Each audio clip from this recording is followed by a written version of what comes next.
Orion Bald Eagle, they only have one loss so far this season, and that was to Clearfield. On the other side of the field, this is Embry-Riddle's first appearance in a conference championship game. John Bradley was the next coach to make history right on this ice. I'm here at Heinz Field where we witnessed a wild ending to the Thursday night primetime ACC matchup between the UNC Tar Heels and the Pitt Panthers. I'm Carley Ford at the USTA National Campus, and this is the American Report. Some of the best wrestling in the world can be found not only in the state of Pennsylvania, but right here in our viewing area. This year, Team USA has two wrestlers from the Keystone State going to the 17 Under Cadet World Championships in Rome, including a Bishop McCourt wrestler. Tonight, the War Memorial saw all kind of fans in the series finale against Danbury. There were young fans, old fans, and even a few furry fans who let the dogs out, or better yet, who let the dogs in. It was a barking good time inside the War Memorial for Pucks and Paw night.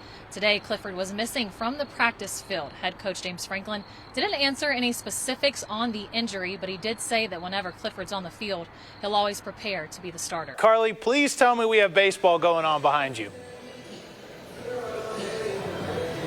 Ryan, we do have baseball going on. The sun came out at a perfect time. The baseball game is underway right now. First pitch went out about 6:12. The streets of Pittsburgh were filled with black and yellow today as the Steelers opened Heinz Field to the public for the first time in 2 seasons. But in the words of a legendary rock band named Styx, "Oh mama, I'm in fear for my life," because the Steelers dealt with several costly injuries this afternoon. In the pouring rain, Lucas Kroll reeled in what would be the game-winning score to beat Carolina 30-23. If you missed the action, it didn't take long to get things started. Just 4 seconds into the first period, and the gloves are already off.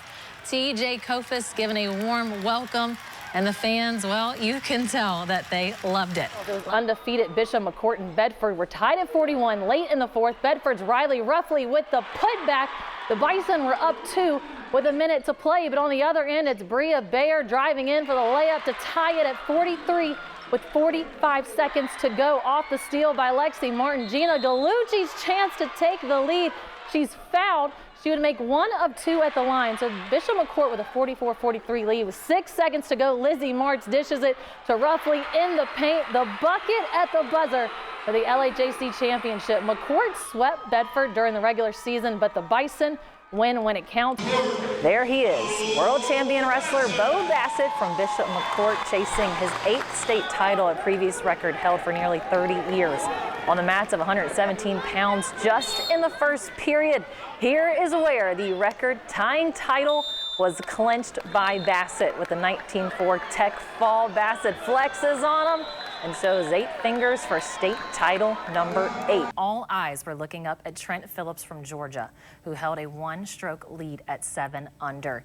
Here's one of those guys looking up. Oklahoma State, Leo Oyo made a huge push on the back 9. At one point, he was tied for the lead. On the par 3 16th hole, Oyo chips on the green, leaving himself a nice chance to make par, and he does just that. Whether you're a sports fan or not, you've probably heard of Sister Jean. The 102-year-old is a dedicated fan of the Loyola Chicago Ramblers men's basketball team. And while the world may know Sister Jean, Somerset County knows Aunt Jean. Thought I had a fat head, but This is Aunt Jean. oh, they don't know me as Jean Hudak. It's Aunt Jean.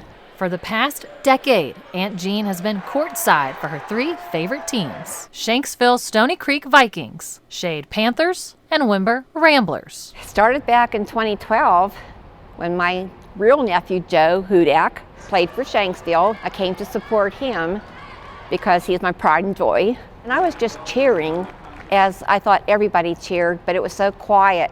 Everybody kept saying, "Who is that lady that's hollering?" And they asked me who I was, and I said, "I'm Joe's aunt." Shanksville then joined Shade as a co-op team for football season. So Aunt Jean took off the horns and put on the panther head. And somebody said, "There's a panther sighting." They didn't know who I was. Oh. Okay, see, quit tilting. When the COVID pandemic began, Aunt Jean stayed close to home. Wimber, my hometown, I always have loved them. And they have always loved her. COVID came in between and there was limited games that you could go to. But they wanted me there, so some of them gave their passes from their parents for Aunt Jean to go see their games.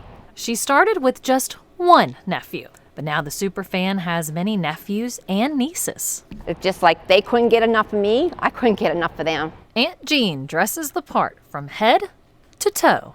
Even your feet have to be covered by Vikings. The accessories change from game to game, but her signature chant has always remained the same. One more time. After the first free throw is made, she prays for another swish. Every foul shot counts. We need this. We need to get this other one more time. One more time. And then I just bellowed it out. Like Sister Jean, Aunt Jean loves the Ramblers. But this crazy aunt that everyone warned you about can get a little too rowdy at times. During a rivalry game between Winber and Conemaugh Township, the Indian students section stole her chant. Aunt Jean did not like that. Now she is no longer allowed back to Conemaugh Township. Seriously, I'm banned. One of the policemen said, you have to tone it down, tone it down. And I looked at him and I said, are you kidding? Like, you don't know who you're talking to. He says, who am I talking to? And of course, I said Aunt Jean. Even though it's been 6 years since her real nephew graduated, the 68-year-old remains in the stands for her adopted family. She said if her teams are playing and she's allowed in the gym, Aunt Jean will be there as long as she can. How long do you plan on keep going? Forever, as God lets me live, and as long as I feel well enough to go. One more time! In Somerset County, Carley Ford.